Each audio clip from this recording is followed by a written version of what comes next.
Good evening. This is the second of a lecture series entitled The Politics of the Courtroom. In my first lecture, I talked about the political lawyer. Today, my subject is the political jury.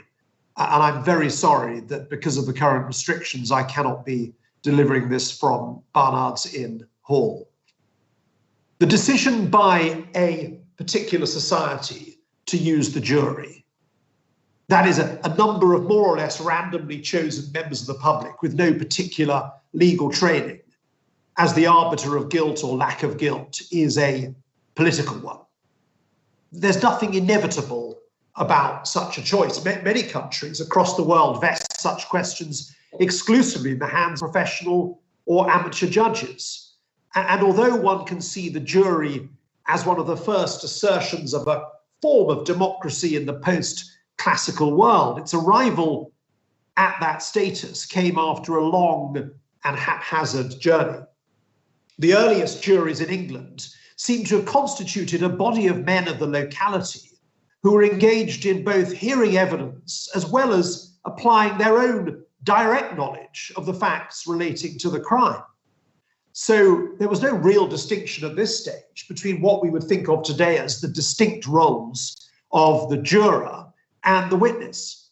It was only gradually that the jury became understood to be a body of men, and until the 20th century was exclusively men, who had no personal involvement in the facts of the case, and who were simply invited to bring to bear their supposed collective wisdom to decide on the outcome of a prosecution by reference solely by the evidence presented to them. Since then, the jury evolved into that status, writers from all perspectives have tended to become rather misty-eyed about the jury. Probably the most famous words ever written about a jury were those of Lord Devlin, one of the greatest judges of the last century, and not a noted sentimentalist, who described the jury as, I quote, a little parliament, and as the lamp that shows that freedom lives. And there's a rather amusing caricature from the late 18th century that might cast a little doubt on that proposition. The lamp that shows that freedom lives. Since then, the jury has been a contested terrain, which is hardly surprising given the potential significance of the verdict that the jury is entrusted to arrive at.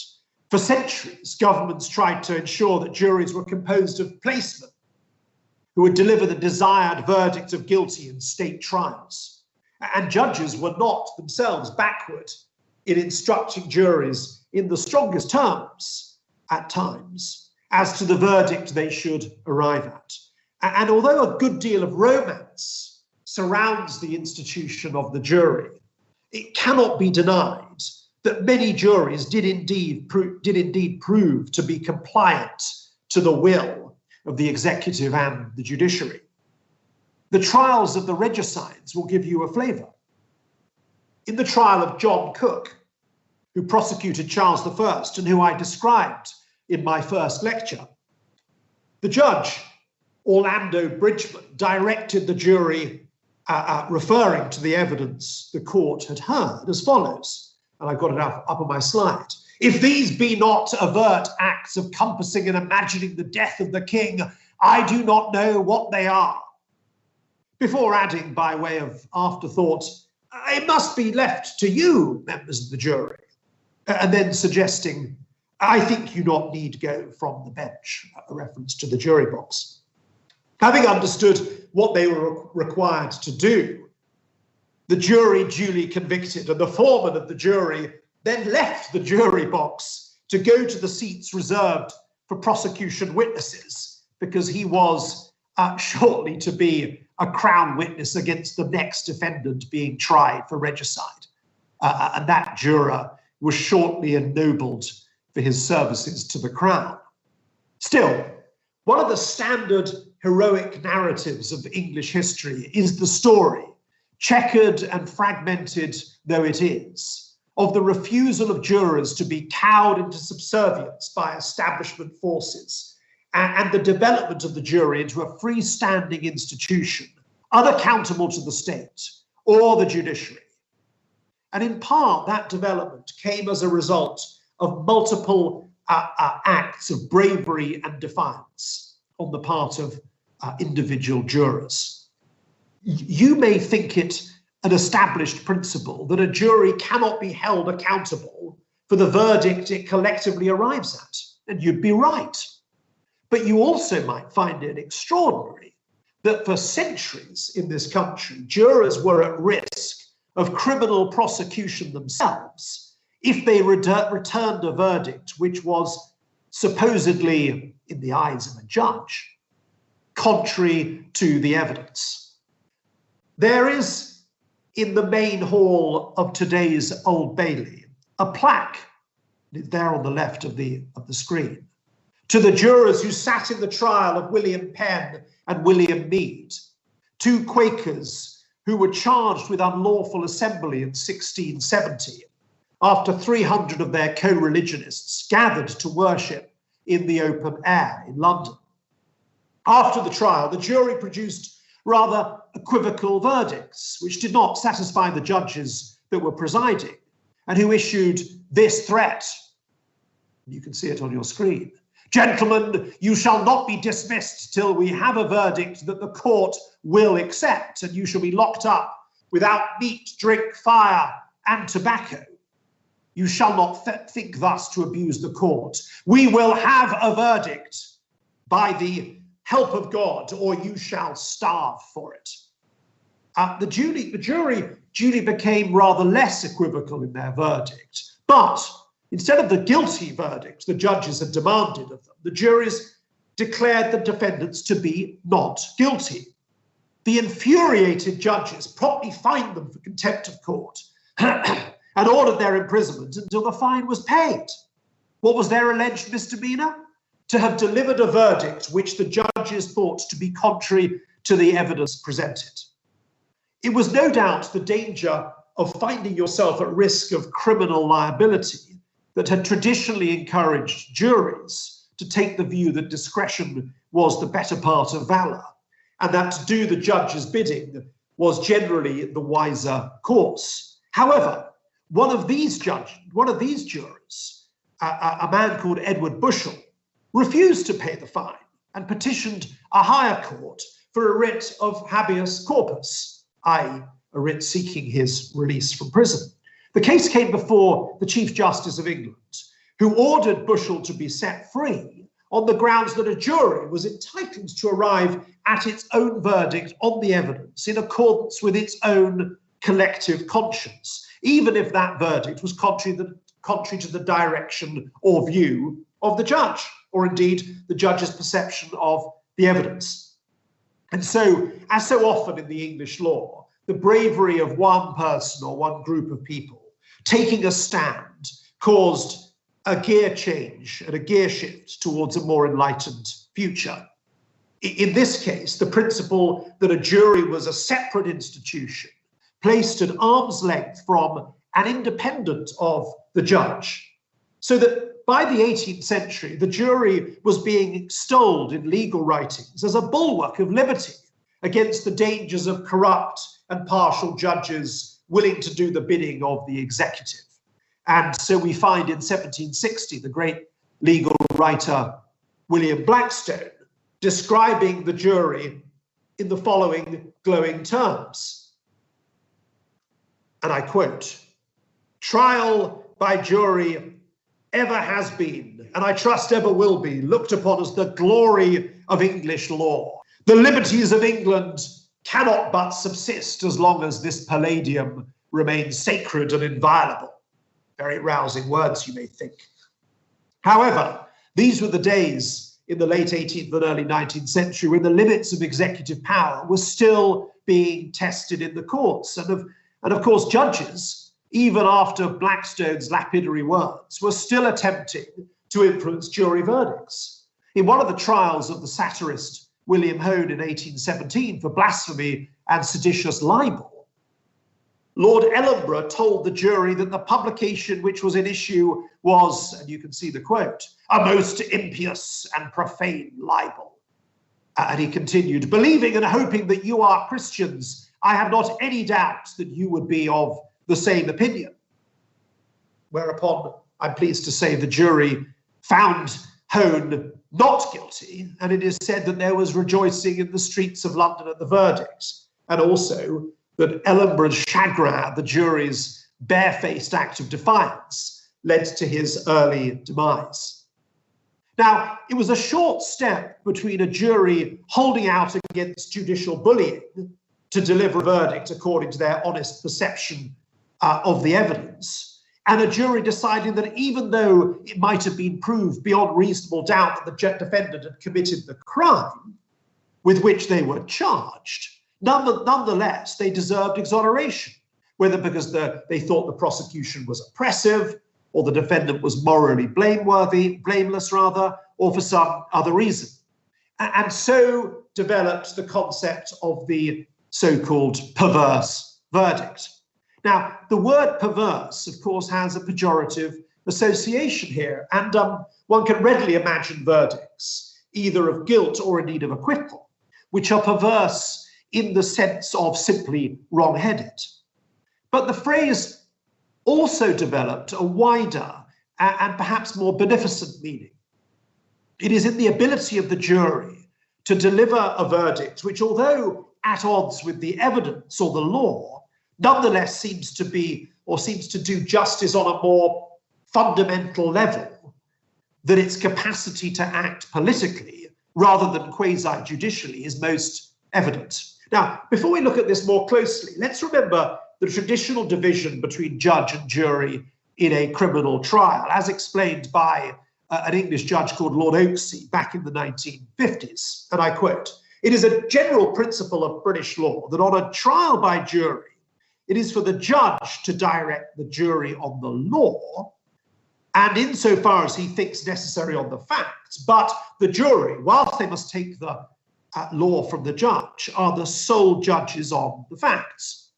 The jury is one of the great protectors of the citizen because it is composed of 12 persons who collectively express the common sense of the community.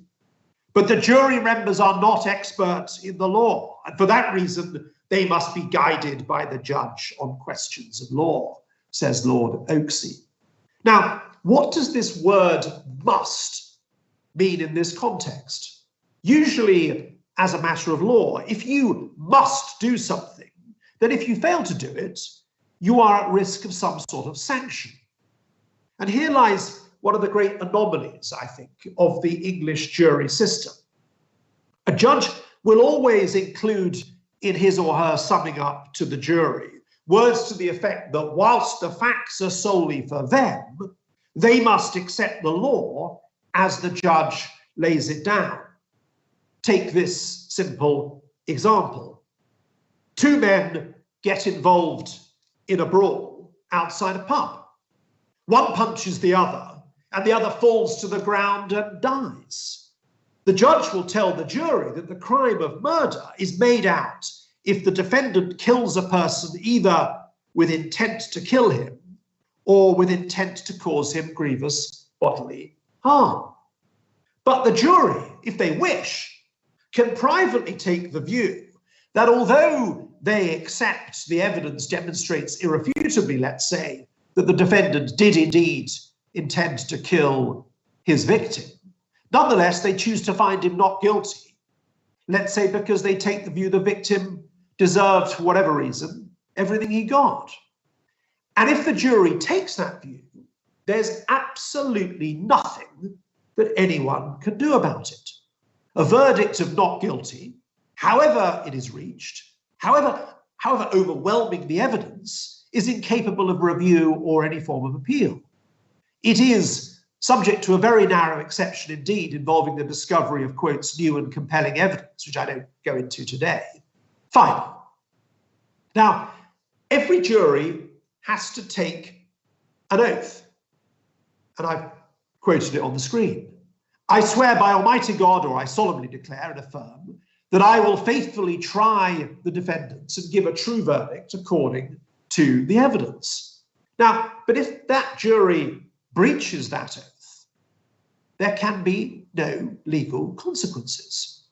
It may be that those words create a sense of moral honesty, moral obligation, but it can do no more. They can do no more. And going back to Lord Devlin, he said in a celebrated case in the 1960s, it is the conscience of the jury and not the power of the judge that provides the constitutional safeguard against perverse acquittal. Now, you may think that my example of the pub brawl and the jury nonetheless bringing in a verdict of not guilty a rather unlikely one. In fact, it's not unprecedented. In 1922, a jury in Berlin acquitted a man who had assassinated one of the Ottoman architects of the Armenian genocide and who did not deny that he'd done so. He said he was justified in doing so, and the jury agreed. But replace the two men outside the pub with a doctor giving her patient a fatal dose of morphine or potassium chloride to ease her suffering in her last days of life. And you may think we're not too far removed from a scenario that actually occurs quite often. I've no doubt that doctors charged with murder in this situation have in the past been acquitted by juries who believed that the defendant had committed the crime of murder. And I should say that murder can be committed for the best as well as the worst of motives, but thought the doctor was entirely justified in doing so. So going back to this word must, that I quoted from Lord Oaksey, it is one that denotes aspiration rather than legal obligation. To quote from another famous judge of the past, this time Lord Mansfield in a political trial of the 18th century, and I quote, "It is the duty of the judge in all cases of general justice to tell the jury how to do right, though they have it in their power to do wrong. And that is a matter entirely between God and their own consciences," said Lord Mansfield. Now, of course, doing right and doing wrong in this sentence can mean different things to different people. The jury who acquits the mercy-killing doctor may be doing wrong in one sense, but doing right in another. Now, in 1981, Dr. Leonard Arthur was prosecuted for attempted murder of an ill baby, just days or hours after it had been born. The charge wasn't murder itself because the actual cause of death of the baby couldn't be definitively proved. It was the occasion, that trial, for the legendary advocate George Carman to produce one of his most famous jury speeches. He said this, and I quote, "He could," he being Dr. Arthur, "like Pontius Pilate, have washed his hands of the matter. He did not, because good doctors do not turn away. Are we to condemn him as a criminal because he helped two people," that is the mother of the child, "at the time of their greatest need? Are we to condemn a doctor because he cared?" I hardly need tell you that Dr. Arthur was acquitted after a very short jury recess. There are other well-known instances in recent history of juries delivering so-called perverse verdicts in that wider, non-pejorative sense, and I'd like to mention just three. In 1965, a Newcastle bus driver was prosecuted for the theft of Goya's painting of the Duke of Wellington. And we can see the great Kempton Bunton on the left of the screen. He was a passionate believer that old age pensions should not be required to pay the television license fee, and for reasons best known to himself, decided to remove the portrait recently purchased by the nation from the National Gallery in a spectacular act of English daring do. And he then purported to hold the painting to ransom, as he put it, against his demands for the license fee for the over 75s being abolished. He eventually, his campaign having failed, returned the painting and was duly prosecuted in the Old Bailey. And he was acquitted of theft of the painting on the grounds, as argued by his counsel, that he was merely borrowing the painting. Now, I think we can explain the acquittal as a jury's response to a caper that seems to have been dreamt up in the Ealing studios. Here was an amiable eccentric who had in some way added to the gaiety of life, and the jury took the view that the prosecution was oppressive and unnecessary. More notable, my second example, was the prosecution of Clive Ponting in 1983. We can see him on the right side of the screen. Ponting, as many of you will recall, was a civil servant who worked in the Ministry of Defence during the Falklands War. He discovered facts that contradicted the official government account concerning the circumstances of the sinking of the Argentinian battleship General Belgrano. And he disclosed those circumstances to the Labour MP Tam Dalyell, as I'm sure many of you remember. He was subsequently prosecuted under the Official Secrets Act, and his response was to say that what he did was in the interests of the state, which he said should constitute a defence to the charge. Now, the judge, who happens, I should say, to have been my father-in-law, told the jury that as a matter of law, the interests of the state were synonymous with the policy of the Conservative government of the day, which of course was not the same as Ponting's own view of things. And the judge therefore told the jury that it was no defence for Mr. Ponting to say that he honestly believed that it was his moral duty in the interests of the state to make the disclosure to the Labour MP. The jury simply disregarded that direction and acquitted Ponting. The final instance is perhaps the most remarkable of all. 2 weeks ago, the death of the spy George Blake dominated the headlines, as I'm sure you all remember. His extraordinary life and the magnitude of his crimes were recounted in the many obituaries that appeared in the newspapers. You'll recall that Blake had been sentenced to 42 years in prison in 1961, and at the time, that was the longest prison sentence ever passed in an English court. And you'll also recall that he dramatically escaped from Wormwood Scrubs a few years later, assisted by two young idealistic peace campaigners, Michael Randle and Pat Pottle. And we can see photographs of Randle and Pottle now on the next screen. 25 years later, these campaigners found themselves in the Old Bailey, charged with their part in the escape.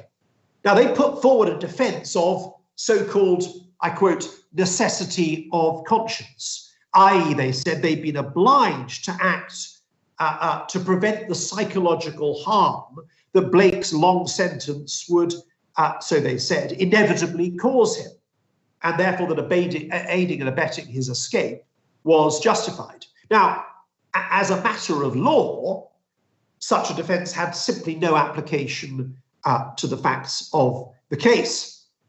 Nonetheless, throughout the trial, they lost no opportunity at all in explaining to the jury that they had acted out of principle and that the prosecution, brought so many years after the event, was oppressive and abusive. Quoting Bertrand Russell, they said to the jury, "Remember your humanity and forget the rest." Again, the jury agreed and acquitted, to the barely concealed disgust of the judge sitting in the Old Bailey, who had told them that the jurors had to, quotes, loyally honour my ruling on the law.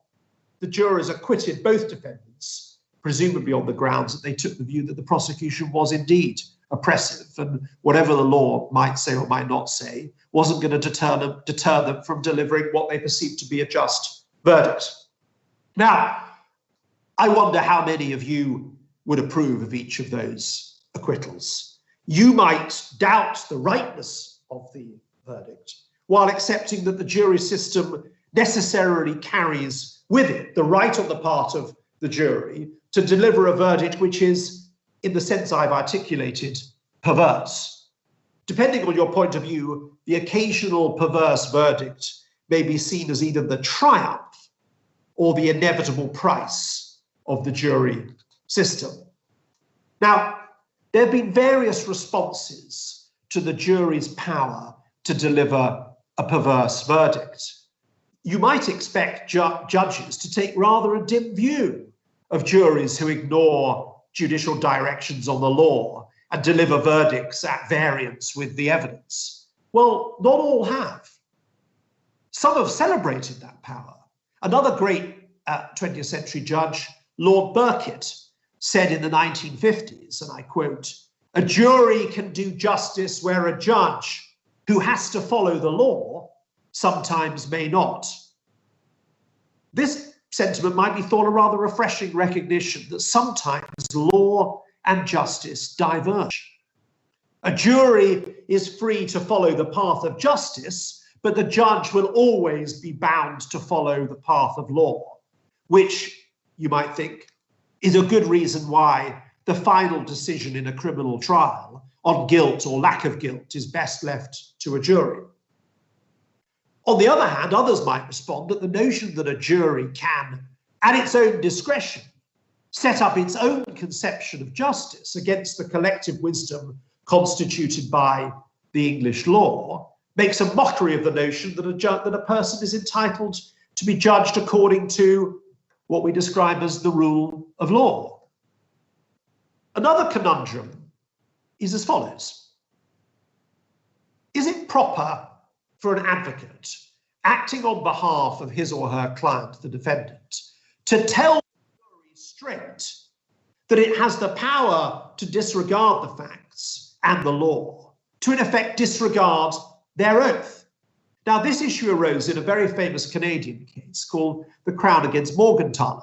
Now, some of you may remember Dr. Morgentaler, who was a doctor who ran an abortion clinic in Toronto in defiance of the law as it then stood. He believed that a woman had, I quote, an unfettered right to choose whether or not an abortion is appropriate in her individual circumstances. Now, he was duly prosecuted for conspiracy to perform illegal abortions, and undoubtedly he was guilty if one assumes that the Canadian statute as it stood at the time was not unconstitutional, and there's a power in Canada to strike down statutes on constitutionality, and indeed the statute was duly struck down. But assuming the statute was valid, then Dr. Morgentaler was guilty. Now, his counsel at his trial said this to the jury who was trying the case, and I quote, "The judge," and there it is on the screen, "the judge will tell you what the law is. He will tell you about the ingredients of the offence, what the Crown has to prove, what the defences may or may not be, and you must take the law from him.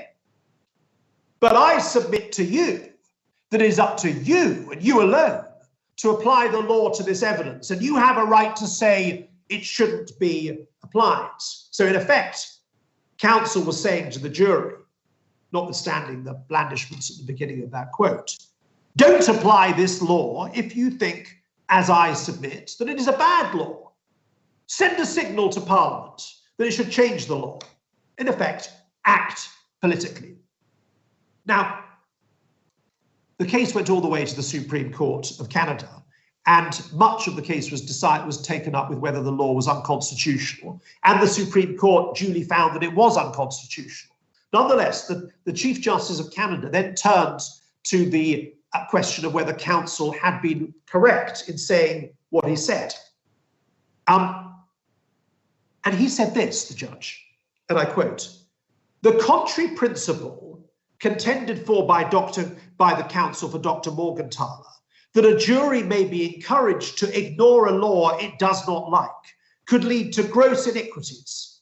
One accused could be convicted by a jury who supported the existing law, whilst another person indicted for the same offence could be acquitted by a jury who, with reformist zeal, wished to express disapproval of the same law. Moreover, a jury could decide that although the law pointed to a conviction, the jury would simply refuse to apply the law to an accused for whom it had sympathy. Alternatively, A jury who feels antipathy towards an accused might convict despite a law which points to acquittal. To give a harsh but I think telling example, said the Supreme Court, the Chief Justice, a jury fueled by the passions of racism could be told that they need not apply the law against murder to a white man who killed a black man. Such a possibility need only be stated to reveal the potentially frightening implications of the council's assertions. Now, I think there's quite a good deal of wisdom in those words that I've quoted. And the great South African advocate Sidney Kentridge recalled a time in the 1950s when he was practicing in South Africa, when defendants had the right to choose trial by judge alone or by jury. And Kentridge recalls that when he represented black defendants, he would always advise them to choose trial by judge rather than by jury, on the basis that any jury would be comprised, as a result of the legislation then in place, solely of white men who might well be biased against his defendant client. So sometimes a perverse verdict is not a matter of reformist zeal, but of entrenched prejudice. And I think it's worth recalling that perverse verdicts are not always steps towards a brighter future, so to speak. Now, so far as I'm aware, the view of the Supreme Court judge in that case in Canada reflects exactly the English position, i.e., it would be professionally improper for an English barrister to invite the jury to ignore the judge's direction on the law or to disregard the evidence. And no doubt that's why Michael Randle and Pat Pottle, being prosecuted in the Old Bailey, made the very wise decision to dispense with their counsel before their trial, because as litigants in person, they were free to say things to the jury which no professional advocate could properly say. Now, you might think that it's a rather anomalous situation here. A jury has the power to, quote, do wrong, to use Lord Mansfield's expression, but it cannot be told of that power by the lawyers acting for any of the parties or even by the judge. It must be kept entirely ignorant of one of its most fundamental attributes. Indeed, Lord Devlin, who we've heard from before, went so far as to say that, I quote, "It is the so-called perversity of juries that justifies their existence. But according to the English law, the jury must divine that foundational power for themselves, unassisted by the judge or the lawyers." Now, another response to the judge's power to the jury's power to deliver a perverse verdict was proposed by an English judge, Sir Robin Auld, when he carried out in 2001 his wide-ranging review of the criminal courts of England and Wales. Now, when addressing the issue of perverse juries, Auld noted that when the jury in the Randle and Pottle case brought in a verdict of not guilty, they had acted contrary to their oath. And he proposed a new law. And I have it up on the screen here. The law, Lord Justice Auld said, should be declared by statute, if need be, that juries have no right to acquit defendants in defiance of the law or in disregard of the evidence, and that judges and advocates should conduct criminal cases accordingly. Now, Professor Michael Zander, a very well-known legal scholar, responded to that proposal with the quote that I've put at the end of that slide. "I regard this proposal as wholly unacceptable, a serious misreading of the function of the jury. The right," said Professor Zander, "to return a perverse verdict in defiance of the law or the evidence is an important safeguard against unjust laws, oppressive prosecutions, or harsh sentences." And I should say that Auld's proposal was never brought into effect. And in fact, the arc of the jury's development has been, in broad historical terms, to entrench its independence from the judge and the litigants in any case, and its freedom of decision-making and also to make it more representative of the nation from which the jurors are drawn. Let me give 3 instances of this. I could give many more. First, earlier in this lecture, I mentioned Lord Devlin's mini parliament, as he described it. Well, just as the franchise has widened over the centuries, so has the composition of the jury. Jurors can now sit until the age of 75. I should say 5 years after the age of compulsory retirement of most judges. Women began to sit in juries in the beginning of the 20th century, and of course now make up 50% of juries. And in the early 19th century, property qualifications, i.e. you had to own a particular amount of wealth before you could sit on a jury, you might find that astonishing, were removed. And indeed, until the early 2000s, lawyers and clergymen were not allowed to sit on juries, and that exemption has been abolished as well. In fact, there are only a very small set of categories of people who are not entitled to sit on juries anymore. I should say the Queen and the royal family are one of them. So, at least to a very large extent, the mini parliament has become, by the 21st century, a lot more representative than it was. The second example, even if the evidence which is adduced before the jury is overwhelming, and even if it's uncontested in substance by the defendant, it is an absolutely clear rule that the judge cannot trespass on the jury's province and say to them, look here, members of the jury, on the facts you've heard, you can do no other than convict this defendant. To do that would be a serious impropriety on the part of the judge.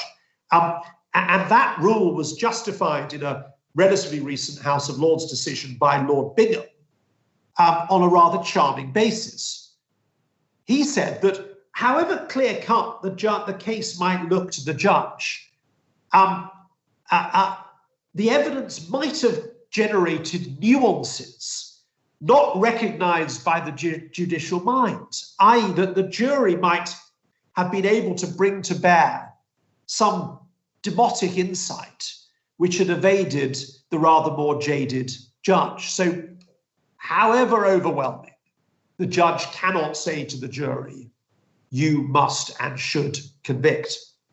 The third instance is that the law was 40 years ago or so clarified to make it a contempt of court, and now it's indeed a criminal offence, for anyone to inquire into or disclose the deliberations of the jury in any given trial. Now, back in 1979, Jeremy Thorpe was, as you'll all remember, tried for conspiracy to murder. Despite the notoriously pro-defence summing up of the judge, his acquittal nonetheless caused a good deal of surprise amongst many people, given the sheer weight of the evidence against Thorpe. And afterwards, 2 journalists from the New Statesman interviewed one of the members of the jury to find out what had actually passed in the privacy of their deliberating room. And then the New Statesman published a long article disclosing what had actually happened. Now, the juror who spoke out in that case was not motivated by money. Rather, he wanted to protest against what he perceived as the failures of the criminal justice system in that case. And I've not got time to go into precisely what he said. But that juror had, in the eyes of many, committed an unpardonable sin. He had violated the secrets of the jury deliberation room. Now, what happened? Well, the Attorney General in the then recently elected Thatcher government decided to act and brought an application to commit the New Statesman for contempt of court for its temerity in publishing to the world at large the inner thoughts of the Thorpe jury. Now, this came to court, and the court considered the law as it then stood, and although they quoted from many statements by judges saying what an outrage it would be for a juror to disclose the secrets of the deliberation room, nonetheless decided that the journalists were not in contempt of court. Now, this created a great stir and led to the hasty enactment of Section 8 of the Contempt of Court Act 1981. And that section provided as follows, and I'm going to quote it on the screen.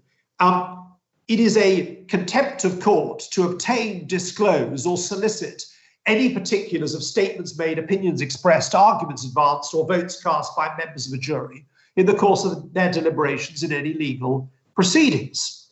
And broadly, the same words apply now, but in a slightly different statute. Just pause to consider those words and how broadly and how widely the prohibition is cast. For the last 40 years, it's effectively been a criminal offence to carry out any academic research or bona fide journalistic inquiry into judicial decision-making in any given case. Now, you might think, well, why should this be? Well, why is there this all-encompassing protective veil cast over the deliberations of the jury? Now, I think that most people tacitly accept that a principal reason for this prohibition is because that if the veil was not so cast, the reality of what in fact takes place in the jury deliberation room might not make for entirely edifying reading. As I mentioned earlier, legal writers love to glorify the jury as an aggregation of the supposed collective wisdom of the English and Welsh, and Scottish and Northern Irish citizenry. The process by which the jury applies that wisdom and arrives at its verdict can be the subject of eulogy, it might be said, provided it is not the subject of empirical investigation. Similarly, in order to maintain the illusion of some sort of numinous process of truth divination, the jury, unlike any other decision maker in the legal sphere, gives no reasons. It merely utters the words, in 99.9% of occasions, guilty or not guilty. A judge who delivered a judgment without reasons would be the subject of severe and justified criticism, and his or her decision would be bound to be set aside on appeal if they gave no decisions. But the jury is placed in a separate and distinct category. Not only is it not obliged to give reasons, it's positively prohibited from doing so. Again, I suspect that one reason for this is that a jury's written rationalization of its decision-making process might not, in many cases, be an entirely comprehensible read. Now, decision-making in all walks of life is increasingly an expert enterprise. We would hope that the diagnosis of illness would be left in the hands of a suitably qualified doctor rather than a quack or a mountebank. We would also hope that the examiner who decides the grades for our children's GCSEs or A-level results had expertise in the relevant field and the capacity to distinguish between a good from a poor student after we would hope, years of study and experience. But when it comes to the ascertainment of guilt, we as a nation are content to leave that decision to 12 basically randomly chosen individuals, a bunch of amateurs, as somebody once rather unkindly called them, without regard to their educational attainments or achievements or their skills in the ascertainment of truth. Now, many writers over the years have considered the institution of the jury from a rather more contrarian and jaded perspective to that espoused by those great judges I've quoted, Lords Devlin and Birkett. And indeed, the late Louis Blanc-Cooper published his last book in 2018, and it was an extended critique of the jury system. Blanc-Cooper drew attention to the fact that the jury in civil cases, as opposed to criminal cases, has now basically been abolished. And nobody's created any hullabaloo about that, and there's been no noticeable derogation from the rule of law in that, so he said, and with some justice. He pointed to the, as he considered it, the practical impossibility of a jury understanding the mass of complex evidence in some long fraud trials. He pointed to the success of the Diplot courts in Northern Ireland, where judges sat alone for many years because of the danger of jury intimidation in terrorist cases. And finally, he pointed to the fact that for all our romanticization of the jury trial, in fact, only about 1% of crimes charged in this country, in fact, end up being tried before a jury. All interesting and important points, it might be said. Nonetheless, as far as I can see, there is no prospect in any foreseeable future of the system, the jury system, being changed in any fundamental way. And I certainly, for what it's worth, wouldn't advocate it. Well, why not, you may ask? Well, the answer takes me back to the starting point in the title of my lecture. Not only can the jury act politically, and I've given some instances of that in its ability to deliver a so-called perverse verdict, but it is, as an institution, inherently political. It is part of the organizational structure of our society, and it's a kind of accommodation, in the best English tradition, of competing social and moral demands. I don't believe that a jury exists because it is genuinely perceived to be the best mechanism yet devised for the ascertainment of truth. I suggest that it exists because in order for a justice system to work, it has to command the confidence and respect of the populace at large, has to command the confidence and respect of you and me and everyone else.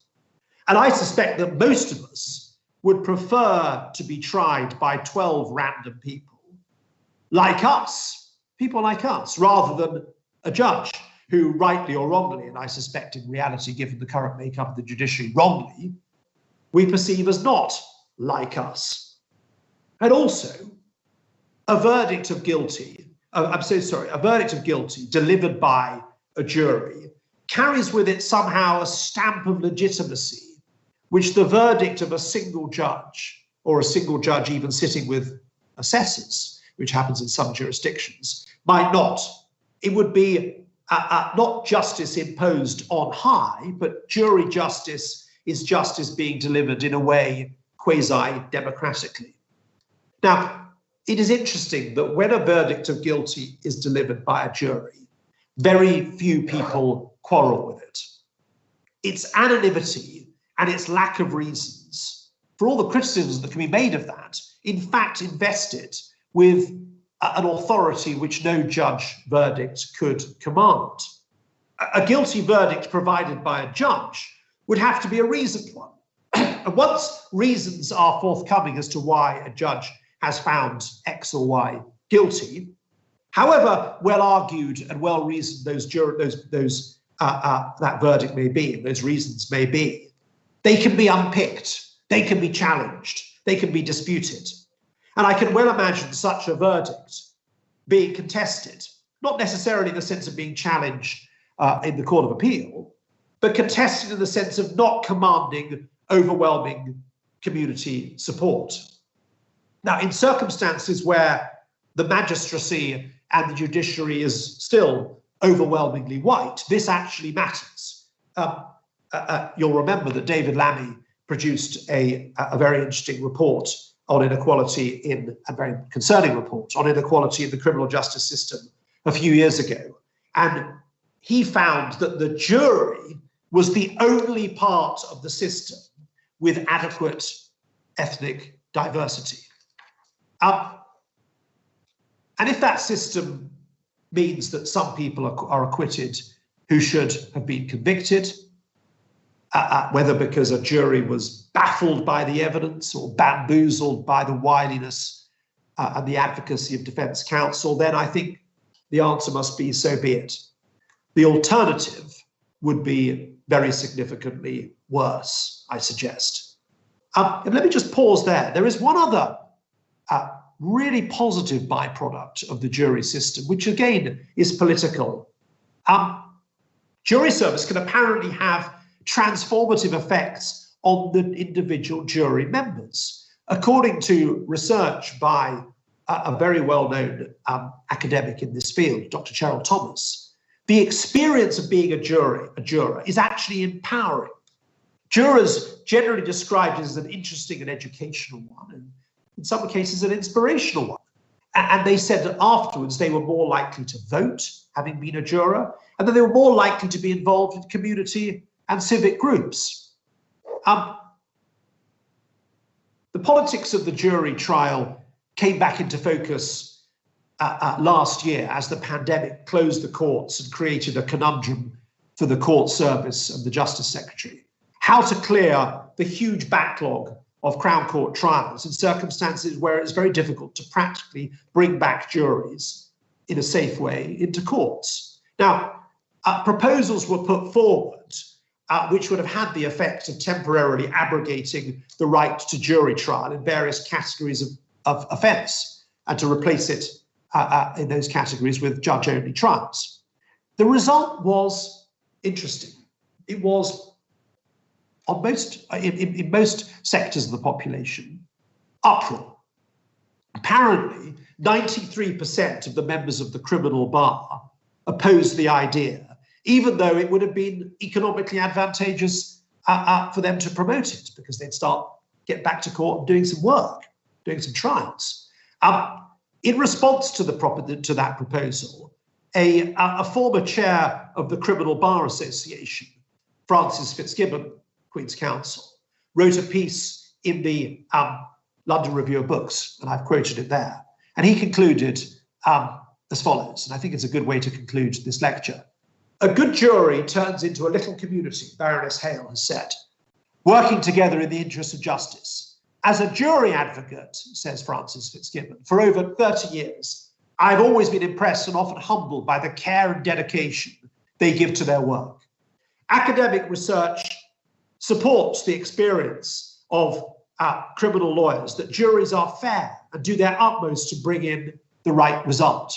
In every case, it isn't just the defendant on trial. The state itself is on trial too, in public and before its citizens.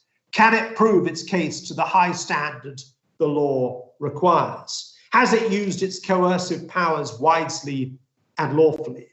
Have its operatives in the courtroom, the judge and the lawyers, conducted themselves properly?